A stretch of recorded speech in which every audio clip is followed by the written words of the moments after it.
راتوں کو جو تباہی ہوتی ہے، شراب بھی چلتی ہے، پٹاخے بھی پھوٹتے ہیں، فائرنگ بھی ہوتی ہے، لوگ خوشی مناتے ہیں. تو یہ بھی ان لاجیکل کام ہے سارے. کتنے لوگ ہیں مجھے ایک بات بتاؤ کہ جن کے بارے میں یہ فیصلہ ہو چکا ہے اللہ کی طرف سے کہ 2022 میں ان کی موت واقع ہو جائے گی؟ ہے یا نہیں ہے؟ آپ کا کیا خیال ہے 2021 میں جتنے لوگ پاکستان میں ابھی زندہ ہیں یا انڈیا میں یا کہیں بھی، 2022 میں یہ سارے موجود؟ 2023 جب شروع ہوگا تو سارے موجود ہوں گے؟ یہ بولو نا.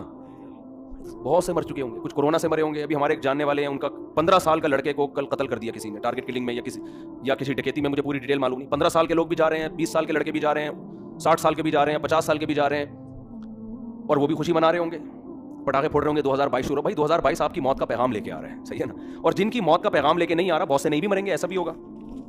تو ان کے بارے میں 2022 بہرحال یہ پیغام لے کر آ رہا ہے کہ آپ اس سال مریں گے تو نہیں، لیکن مرنے کے 1 سال قریب ہو جائیں گے آپ. آئی بات سمجھ میں؟ 2021 کے جب رات 12 بجیں گے تو اس کا مطلب سیدھا یہ ہے کہ اگر کوئی 60 سال کی زندگی لے کر آیا تھا تو اس کی، اور وہ 40 سال کا ہو گیا ہے، تو اس کی زندگی میں 1 سال مزید کم ہو گیا ہے. کیا خیال ہے؟ غلط تو نہیں کہہ رہا؟ تو کون دنیا میں احمق اور بیوقوف ایسا ہے جو موت کے گھاٹ کے قریب جا رہا ہو اور جتنا قریب ہو رہا ہو مٹھائیاں کھا رہا ہو، وہ پٹاخے پھوڑ رہا ہو؟ اس کی میں ایک مثال دیتا ہوں. پشاور میں پھانسی گھاٹ تھا. آپ کو کراچی سے ٹرین میں بٹھایا گیا. بعض لوگوں کو پشاور میں پھانسی دی جاتی ہے، بعض کو لاہور میں ہوتا ہے نا، لاہور کا مجرم ہے یہ ملتان کا ہے، یہ وہاں جیل میں، تو لاہور فرض کر لیتے ہیں. اس کے اسٹیشن مجھے یاد ہیں. پشاور تو ہم اکثر بس سے یا جہاز، اکثر تو جہاز سے ہی جانا ہوتا ہے نا، تو وہ اسٹیشن یاد نہیں رہتے. لاہور آدمی ٹرین میں بھی چلا جاتا تو وہ سمجھانا آسان ہوگا. لاہور کے جیل میں آپ کو پھانسی دی جانی ہے. پھانسی کے بعد کیا ہوگا؟ آپ مر جاؤ گے، یہی ہوگا نا. اب یہاں لے کے جا رہے ہیں آپ کو، کراچی میں بٹھایا آپ، اور پہنچنا کہاں ہے آپ نے؟ آپ کو بتایا کہ جیسے ہی لاہور میں آپ اتریں گے سیدھا پھانسی گھاٹ میں جا کے آپ کو ہینگ کر دیا جائے گا، لٹکا دیا جائے گا، اور آپ کا انا للہ ہو جائے گا. لیکن ابھی نہیں لٹکا رہے، ٹھیک ہے؟ تو آپ خوش ہیں کہ یار ابھی الحمدللہ میں بچا ہوا ہوں، لیکن لاہور پہنچتے ہی لٹکا دیا جاؤں. اب ٹرین یہاں سے چلنا شروع ہوئی، حیدرآباد پہنچی. آپ کو بتایا کہ درمیان میں 6 اسٹیشن آئیں گے. کتنے اسٹیشن آئیں گے؟ 6 اسٹیشن آئیں گے. جہاں ٹرین رکے گی وہاں چائے پانی کا انتظام ہوگا. اب پہلا اسٹیشن آیا حیدرآباد. آپ مٹھائی بانٹ رہے ہو، پہلا اسٹیشن آ گیا بھائی، مبارک. پہلے سے ٹھا ٹھا ٹھا ٹھا پہلا اسٹیشن بتایا. ہر 2 گھنٹے بعد ٹرین رکے گی، یا ہر 3 6 یا 18 گھنٹے، کم سے کم 18 گھنٹے آج کل لگتے ہیں، 6 یا 18 گھنٹے. ہر 3 گھنٹے کے بعد ٹرین کا اسٹے ہوگا. ٹرین چھوڑو، ڈائیو پہ آ جاؤ یار، کیونکہ ہر 3 گھنٹے بعد ڈائیو رکتی ہے نا. مثال ایسی دو جو بالکل ڈائیو میں جب بیٹھو تو آپ کو سمجھ میں آئے گا اچھا یہی میرے ساتھ دنیا میں بھی ہو رہا ہے. سمجھ میں آ رہی ہے بات؟ یہی میرے ساتھ کہاں ہو رہا ہے؟ دنیا میں. ڈائیو کراچی سے ڈائریکٹ جاتی ہے لاہور، پہلے نہیں جاتی تھی، اب جا رہی ہے. تو کراچی سے ڈائریکٹ لاہور جا رہی ہے. فرض کرو 18 گھنٹے کا سفر ہے، اور ہر 3 گھنٹے بعد، جب میں نے ڈائیو میں سفر کیا تو 3 گھنٹے بعد ہی اسٹے ہوتا تھا. اب پتہ نہیں شاید اسکیجول چینج ہو گیا ان کا.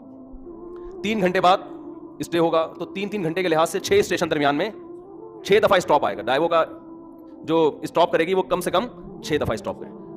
آپ بیٹھے، آپ کو پتا ہے بھائی جہاں میں لاہور میں اترا تو میری زندگی کے ایام ہوئے ختم. اب پہلا جب ڈائیو نے اسٹے کیا، پہلا جو اڈا آیا، پہلا جو ڈائیو کا اسٹینڈ آیا، وہاں پر اتارا. 3 گھنٹے آپ کے مکمل ہو گئے. آپ نے کہا 4تھا گھنٹہ شروع ہو رہا ہے، ٹھا ٹھا ٹھا ٹھا ٹھا. 3 کمپلیٹ ہو گئے، اب 4تھا، یعنی پہلا اسٹیشن ختم، اب اگلا شروع ہونے کی خوشی میں ٹھا ٹھا ٹھا ٹھا ٹھا. شراب بھی پی رہے ہو، ناچ بھی رہے ہو، انجوائے بھی کر رہے ہو. ہیپی نیا اسٹیشن، ہیپی نیا نیو اسٹینڈ. تو لوگ کہیں گے نا بھائی تو لگتا ہے موت کے خوف سے تو باولا ہو گیا ہے. تو کیا ہو گیا تیری؟ بعض دفعہ آدمی پر اتنا خوف ہوتا ہے، میں نے دیکھا ہے بعض لوگوں کو خوف سے ہنس رہے ہوتے ہیں کیونکہ دماغ الٹ جاتا ہے ان کا. حقیقت ہے یہ، جب بہت زیادہ خوف ہوتا ہے نا آدمی کے جو نروس سسٹم ہے وہ سارا آؤٹ ہو جاتا ہے، وہ بریک ہو جاتا ہے، اور آدمی الٹی باتیں کرنا. غم میں بھی بہت بعض لوگوں کو ہم نے دیکھا بہت غم ہوا، شوق لگا، ہنسنا شروع کر دیا انہوں نے. تو یہ خطرناک ہوتا ہے. ڈاکٹر کہتے ہیں اس کو رلاؤ. ایسے مریضوں کو ڈاکٹر کہتے ہیں رلاؤ ان کو، کیونکہ بھائی غم ہے تو رونا چاہیے نا، ہنس کیوں رہا ہے یہ؟ تو اس سے بڑا پاگل ہے یہ جو نیو ایئر منا رہا ہے. اچھا اب اگلا ڈا آیا. پہلا آیا نا تو آپ نے مٹھائی اور انجوائے اور ٹھا ٹھا کلابازیاں کھائیں اور زبردست جھنڈیاں لگائیں، بتیاں لگائیں. کوئی مولوی بیٹھا ہوا تھا وہاں، اس نے بولا تیرا دماغ خراب ہو گیا ہے، تو موت کے قریب ہو گیا ہے، تو پھانسی گھاٹ پہ جا رہا ہے، تو وہاں تو چھولے کھلکانے تھوڑی جا رہے، تو وہاں پہ تیرے وہاں دال چاول کا انتظام تھوڑی ہے، تو مرے گا بھی. تو کہتا ہے یار ایک تو یہ مولوی لوگ نا انجوائے نہیں کرنے دیتے لائف کو یار. ان کو کیا، ہم اگر ناچ لیتے ہیں نئے سال پہ یا نئے اڈے پہ یا مٹھائی کھلا رہے ہیں، تھوڑا سا انجوائے کر رہے ہیں، تھوڑا سا ہلا گلا ہو رہا ہے، ہیپی کہہ دیا، تو ان مولویوں کو پتہ نہیں کیا خوش کے بس 4 شادیوں میں ہی کہتے ہیں انجوائے ہے، باقی تو کسی چیز میں نہیں ہے. یہ پاگلوں کی طرح 4 شادیاں کرو، بچے پیدا کرو، اسی کو انجوائے کرو. یہ کیا انجوائے ہے یار؟ انجوائے تو یہ ٹھا ٹھا ٹھا ٹھا ٹھا.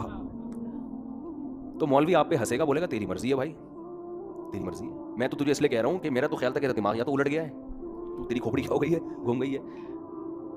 تو کیا کہ چلو کھوپڑی گھومی ہے صحیح ہے، لیکن انجوائے کر رہا ہوں نا، تو کیا خوش ہونے کے لیے بھی کوئی لاجک چاہیے؟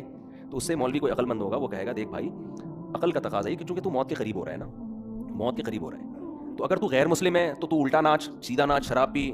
ہم تو کہتے ہیں تو پھانسی سے پہلے بھی کافی پی کے انجوائے کرتا ہوا مر. اچھا ہے تجھے انجوائے کرنے کے لیے کوئی لاجک نہیں چاہیے، بھلے تو اس کی لاجک بنتی نہ ہو خوش ہونے کی، لیکن تو غیر مسلم کو کوئی لاجک نہیں چاہیے، وہ کہہ رہے خوش ہونے پر گورنمنٹ کی طرف سے کوئی پابندی نہیں ہے، کوئی بھی کسی بھی ٹائم پہ خوش ہو سکتا ہے۔ چلو پھانسی کے پھندے پہ جا رہا ہے تو وہ یہ سوچ سکتے ہیں کہ یار چلو غم کے موقع پہ اگر خوش ہو کے جاؤ تو اچھا ہے نا، ٹینشن لے کیوں۔ لیکن جب مسلم ہوگا نا، مسلم ہوگا تو وہ یہ کہے گا کہ مولوی اس کو سمجھائے گا کہ دیکھ تو موت کے قریب ہو رہا ہے، تھوڑا سا اللہ اللہ کر لے، تھوڑا سا کیا کر لے، ساری زندگی جو تو نے بدماشیاں کی ہیں جس کی وجہ سے بھی تو پھندے پہ لٹکانے لے کے جا رہے ہیں، اتنے لوگوں کے خون کیے ہوئے، توبہ کا ٹائم ہے، استغفار کر لے، توبہ کر لے، جو لوگوں کے قرضے لیے ہوئے واپس کر دے۔ جیسے ہم چاہتے ہیں اب لٹکنا تو ہے تو نے، لیکن دنیا میں تو تیرا بیڑا غرق ہو گیا، وہ ٹھکانہ تیرا اچھا ہو جائے۔ اول تو کوئی غیر مسلم بھی عقل مند ہوگا نا، وہ کہے گا جو آخرت کو نہیں مانتا، وہ بھی کہے گا یار یہ خوش ہونے کا موقع ہے نہیں، یہ مصنوعی خوشی ہے، وہ بھی کہے گا یار کسی اور بات پہ خوش ہو جاؤں گا میں، یہ سمجھ میں نہیں آ رہی۔ لیکن مسلمان کا تو کوئی تک بنتا ہی نہیں ہے۔ اب اگلا اڈا آیا، 3 گھنٹے پھر پورے ہو گئے، پھر آپ ٹھا کر رہے ہو، اور بالکل اب لاہور پہنچنے میں صرف 3 گھنٹے رہ گئے، تو آپ خوشی سے باولے ہو گئے، بالکل پاگل ہو گئے آپ خوشی میں، او بھائی اب تو انجوائے کرو، 60ویں سالگرہ بھی لوگ منا رہے ہیں، 90 سال کا ہوتا ہے تو بھی کیک کاٹ رہا ہوتا ہے سالگرہ کے۔ تو بالکل یہی کام ہو رہا ہے کہ آپ جو ٹائم لے کر آئے تھے قبر کے آپ قریب ہوتے جا رہے ہیں۔ ہر سال یہ ایک ڈائیو کے اڈے کی طرح ایک اڈا ہے، ہر سال ختم۔ کسی کے بارے میں اللہ نے لکھا ہوا ہے 2030 میں مرے گا، کسی کے بارے میں لکھا ہوا ہے 2035 میں مرے گا، کسی کے بارے میں لکھا ہوا ہے کہ 2040 میں۔ میرا خیال ہے ہم میں سے اس وقت کوئی بھی ایسا نہیں ہے جو 3000 میں مرے گا جا کے، اس سے پہلے سب کا انا للہ ہو چکا ہوگا۔ یہاں تک کہ جو آج بچہ پیدا ہو رہا ہے نا، شاید 2030 تک وہ بھی زندہ نہ رہے، سوری 3000 تک وہ بھی زندہ نہ رہے۔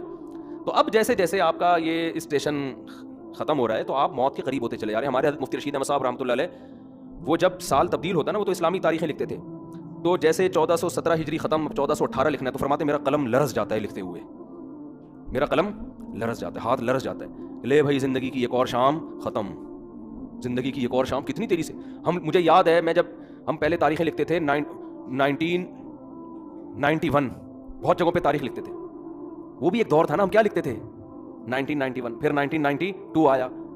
اب اس زمانے کو یاد کرتے ہیں یار، اس وقت تو زندہ رہنے کے بہت ایام تھے ہمارے پاس، اور اب ہوتے ہوتے ٹھک ٹھک ٹھک ٹھک ٹھک۔ اور میں کل بیٹھا ہوا سوچ رہا تھا کہ کتنے ہمارے عزیز ہیں جو 1991 میں زندہ تھے، ہم ان کے بارے میں یہ سوچ بھی نہیں سکتے تھے یہ دنیا سے جائیں گے، اور آج وہ دنیا میں نہیں ہے، جس میں سب سے پہلے میرے والدین ہیں۔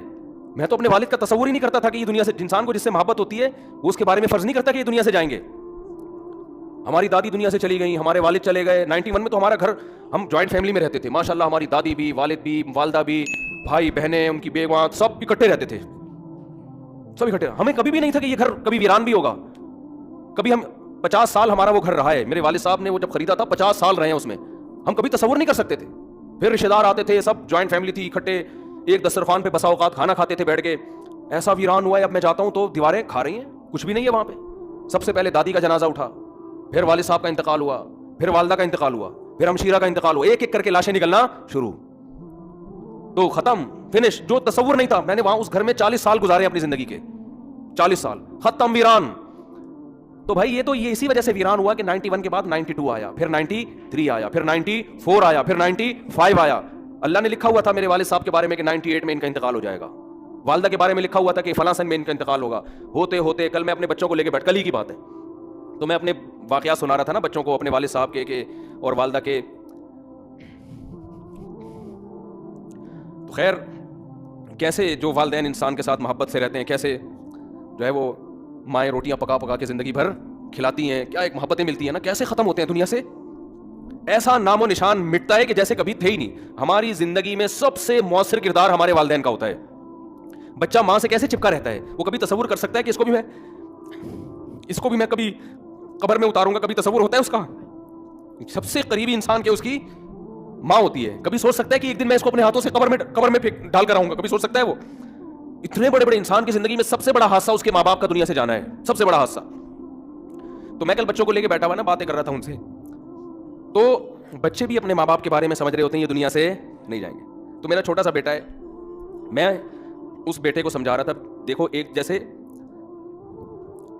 میں اس کو سمجھا رہا تھا کہ دیکھو جیسے آج میں تمہارے سامنے اپنے والدین کی باتیں کر رہا ہوں نا کہ ونس اپون اے ٹائم، تو کل تم بھی اپنے بچوں کے بارے میں، بچوں کے ساتھ ہمارے بارے میں بات کر رہے ہوگے، سمجھ رہے ہیں؟ کل تم بھی اپنے بچوں کے سامنے بات کر رہے ہوگے کہ ہمارے ایک ابو، بولو، ہوا کرتے تھے، جن کو شادیوں کا بہت شوق تھا، تھوڑے جذباتی ہو رہے ہیں نا، تھوڑا میں وہ چینج کروں نا، جن کو کیا بہت شوق تھا یہ ان بچوں سے میں نے نہیں کہا جن کو شادی ہوئی, آپ کو میں کہہ رہا ہوں. تو میں بچوں کو سمجھا رہا تھا کہ آپ بھی ایک وقت آئے گا باتیں کیا کرو گے, ہمارے بھی ایک ابو ہوتے تھے, ممبر پہ بیٹھ کے بیان کیا کرتے تھے. سمجھتے ہیں کہ نہیں سمجھتے؟ یہ ہوگا ایسا. پھر گھر والوں کو تو میں نے نہیں کہا کہ آپ یوں بھی کہو گے آپ کی ایک امی ہوا کرتی تھیں, وہ تھیں نہیں, وہ ہمیشہ الحمدللہ. خواتین کو اگر آپ یہ کہہ دو نا کہ آپ نے بھی قبر میں جانا ہے تو وہ ڈر جاتی ہیں, ٹھیک ہے نا. تو میں اپنے مثال دے رہا تھا, والدین کا لفظ میں نے کہا ہی نہیں احتیاطاً. میں نے کہا دیکھو ایک دن آپ بھی بیٹھ کے بات کرو گے کہ ہمارے بھی ایک ابو ہوا, یہ میں نے نہیں کہا کہ یہ کہو گے کہ ہماری بھی ایک امی ہوا کرتی تھیں, یہ نہیں کہا. وہ انشاءاللہ ہمیشہ زندہ رہیں گے اپنے اوپر رکھ کے. میں نے کہا دیکھو آپ یہ فیصلہ کریے, آپ کو میں حربے سکھا رہا ہوں, گھر میں جا کے ایسا نہ بول دیں کہ بیٹا تم ایک دن اپنی ماں کو اپنے ہاتھوں سے قبر میں اتارو گے. اگر آپ نے یہ الفاظ کہہ دیا تو پھر خود ذمہ دار ہیں آپ. ہمیشہ اپنی مثال دیا کریں کہ بیٹا ایک دن میں قبر میں اتروں گا. تو ان کو میں سمجھا رہا تھا کہ دیکھو بیٹا ایک دن آپ بھی اپنے بچوں کے سامنے بیٹھ کے, اگر ہم نے بر وقت شادیاں کر دیں, جو آج کل شادیوں کا معمول چل رہا ہے, تو اپنے بچوں کے سامنے یہ باتیں کرنے کی نوبت آئے گی نہیں, کیونکہ بچے اتنا لیٹ پیدا ہوں گے کہ ابا کے مرے ہوئے کئی سال گزر چکے ہوں گے اور چھوٹے چھوٹے گود میں لے کے آپ بچے پال رہے ہوگے. آپ انتظار کرو گے کہ بچے بڑے ہوں, ان کو یہ بات سمجھائیں, اور ہو سکتا ہے ان کے بڑے ہونے سے پہلے آپ کا ان اللہ ہو چکا ہو. یہ دیر سے شادی کا نقصان ہے. سمجھتے ہو کہ نہیں سمجھتے؟ بچوں کو تربیت دینے کا ٹائم ہی نہیں ملتا انسان کو, بات سمجھانے کا موقع ہی نہیں ملتا, خود بڈھا ہو چکا ہوتا ہے وہ. آپ کی جوانی میں آپ کی اولاد جوان ہو جانی چاہیے. تو میں ان کو سمجھا رہا تھا دیکھو ایک دن آئے گا کہ آپ بھی بیٹھ کے یہ باتیں اپنی اولادوں کو بتا رہے ہو کہ ہمارے ونس اپون اے ٹائم ایک عدد ہمارے بھی ابو ہوا کرتے تھے, یہ کرتے تھے, یہ باتیں کرتے تھے, اس بات پہ غصہ کرتے تھے, وغیرہ وغیرہ. تو اتنی تیزی سے زندگی کے ایام میرے بھائی گزر رہے ہیں, قبرستان آباد ہو رہے ہیں, مر مر کے لوگ دھڑ دھڑ, اور بحریہ ٹاؤن میں دل لٹکے ہوئے ہیں, بحریہ ٹاؤن میں پلاٹ, بحریہ ٹاؤن میں گھر. ابے تو کیا کرے گا سر, تو دیکھ تو صحیح ہے, بہت خوبصورت ہے بحریہ ٹاؤن, میں بھی گیا ہوں 2-3 دفعہ, واقعی بڑا خوبصورت ہے. لیکن آدمی دیکھتا ہے کہ یار 2022 شروع ہو رہا ہے تو میری زندگی کا 1 سال ختم, تو میرے لیے کیا کرنا ہے یار, خوبصورت ہو یا بدصورت ہو, میں نے کرنا کیا ہے.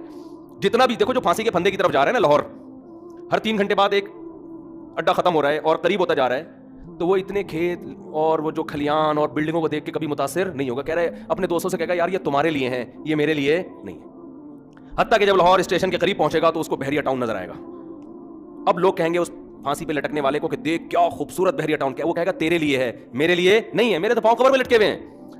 تو بھائی جیسے اس پھانسی کے پھندے کے پاؤں قبر والے کے پاؤں قبر میں لٹکے ہوئے ہیں نا, ہم سب کے لٹکے ہوئے ہیں قبر میں. یہ خوش فہمی میں نہ رہے کہ وہ جا رہے ہیں ہم نہیں جا رہے, کوئی پتہ نہیں اگلے سال ہم میں سے آپ میں سے کون زندہ رہتا ہے کون نہیں رہتا, اور رہ لے تو اگلے سال تو 20-30 سال کے بعد, وہ بھی جب آپ بہت زیادہ صحت کو مینٹین رکھو, پھر بھی امکان ہے کہ شاید بچ جاؤ. ورنہ جو لائف اسٹائل ہے اس میں تو ویسے بھی بحریہ ٹاؤن وغیرہ کی پھٹیک پالنی نہیں چاہیے انسان کو. میں نہیں کہہ رہا بحریہ میں پلاٹ نہ لیں, لوگ میری ان باتوں کا غلط مطلب لیں, دل نہ لگائیں, سمجھ رہے ہو نا, دل وہاں لگائیں جہاں جا رہے ہیں آپ. ظاہر ہے دنیا میں رہنا ہے تو پلاٹنگ بھی ہوگی اور انویسٹمنٹ بھی ہوگی, کھانا پینا ٹھیک ہے کرتا ہے انسان. جیسے جو پھانسی کے پھندے کی طرف جا رہا ہے وہ بھی راستے میں پانی تو پیے گا نا, کھانا بھی کھائے گا, انجوائے تو کرے گا, جو تھوڑی بہت لائف کے ایام رہ گئے ہیں, دل نہیں لگائے گا ان چیزوں سے. سمجھتے ہو کہ نہیں سمجھتے؟ نہیں سمجھ رہے تو آگے تھوڑے دنوں میں قبر میں اتر کے کھوپڑی میں سب باتیں انشاءاللہ سمجھ میں آ جائیں گی. پھر وہاں جا کے قبر میں کرنا ٹھا ٹھا ٹھا ٹھا ٹھا. سمجھ رہے؟ جس دن قبر میں اترو نا, مرنے کا ٹائم, ڈاکٹر آ کے بتا دے آپ کی زندگی میں 1 گھنٹہ رہ گیا, تو آپ کہنا یار 2021 میں میں نے ٹھا ٹھا ٹھا, 22 میں نے ٹھا ٹھا ٹھا کیا تھا, 1 سال گزر گیا تھا, اس کا مطلب اب میں 59 کا یا 60 کا ہو گیا, میری زندگی کے سارے سال ختم ہو گئے. واہ رے واہ, ڈاکٹر کو ہی اٹھا اڑا دینا. سمجھ رہے؟